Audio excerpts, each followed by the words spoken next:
Hindi medical पेश करते हैं।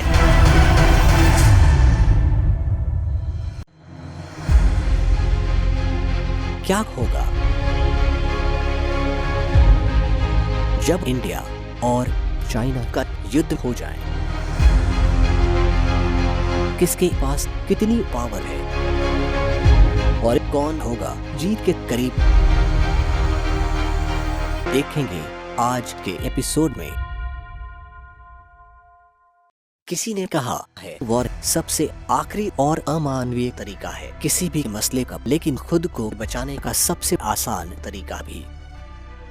सबसे पहले ये देखते हैं कि दोनों देशों की सबसे फर्स्ट चॉइस हमला करने की ये है भारत की अग्नि मिसाइल का 5वां वर्जन, जिसकी रेंज है 5 से 8,000 किलोमीटर, जो कि चाइना के मिडिल, वेस्ट और साउथ ठिकानों को टारगेट कर सकती है। भारत के डिफेंस रिसर्च ने इससे और भी घातक बनाने के लिए MIRV तकनीक लगाने का निर्णय भी किया है, जिससे इसे स्पेस से ही एक से ज्यादा दुश्मन के ठिकानों में न्यूक्लियर हमला किया जा सकेगा।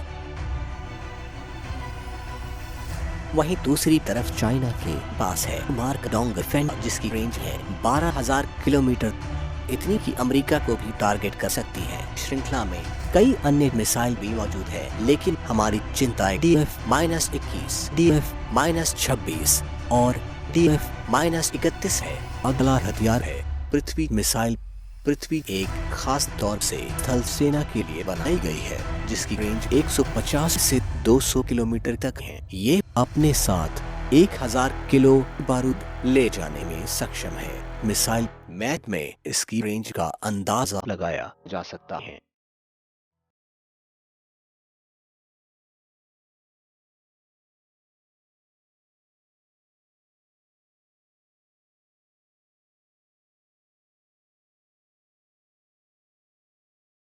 किया गया है इसकी रेंज 250 किलोमीटर और 500 किलो न्यूक्लियर हथियार ले जा सकती है।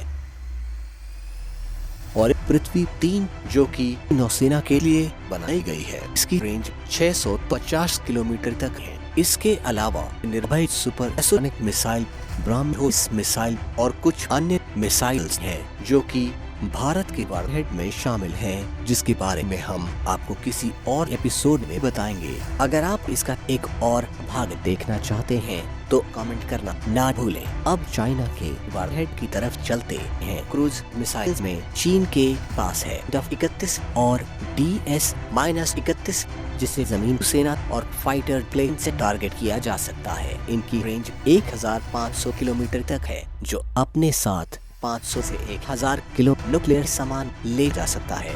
इसके अलावा होंग्याओ मिसाइल, जिसके 3 वर्जन है, जो कि जमीन और हवा से फायर किए जाने वाले क्रूज मिसाइल्स है। अब जो सबसे घातक और प्रभावी मिसाइल्स चाइना के पास है, उनमें 2 डिफेंस सीरीज शामिल हैं, जिसके 4 से 5 वर्जन है। इनमें से अधिकतर MIRV टेक्नोलॉजी से लैस है।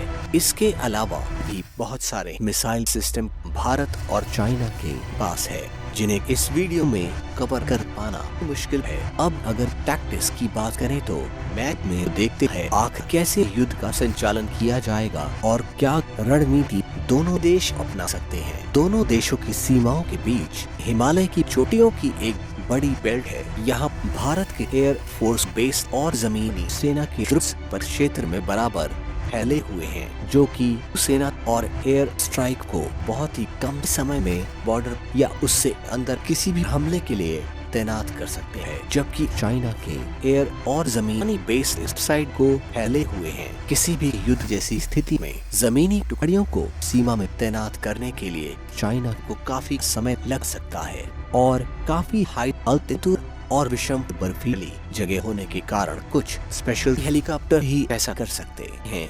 तो यहाँ पर जमीन और हवाई मार करने में भारत पहला और ज्यादा डैमेज दे सकता है, लेकिन ये पहले या कुछ हफ्तों के लिए ही होगा। बेहतर तकनीक और उच्च हार्डवेयर के चलते चाइना अपने मिसाइल बेस और हेलीकॉप्टर रिलोकेट कर सकता है। शॉर्ट रेंज बैलिस्टिक मिसाइल्स की कमी वो अपने long range intercontinental combat missile से पूरा कर सकता है, लेकिन इसके लिए सैटेलाइट सिस्टम और मिसाइल लॉन्च पैड रिलोकेशन में कुछ हफ्ते उसे बिल्कुल लगने वाले हैं। इसके अलावा चीनी एसेट्स और मिसाइल सिस्टम काफी एडवांस और भारत से ज्यादा है। हालांकि भारत के पास शुरुआती और आर्मी ग्रुप्स का फायदा है, लेकिन जब तक चाइना अपने आर्मी ग्रुप और अटैक बेस बिल्ड नहीं कर लेता, तब तक इसके नतीजे कुछ भी हो सकते हैं। और अगर हाइपोथेटिकल सिचुएशन देखी जाए तो यहाँ चाइना का फायदा साफ साफ दिख रहा है। आपकी इस बारे में क्या राय है? आखिर इसके क्या नतीजे होंगे, हमें कमेंट करके बता सकते हैं। ऐसी ही रोचक वीडियोस देखने के लिए हमारे साथ जुड़े, लाइक और शेयर करें, साथ ही सब्सक्राइब करना ना भूले। जल्द मिलते हैं एक और रोचक एपिसोड में। धन्यवाद।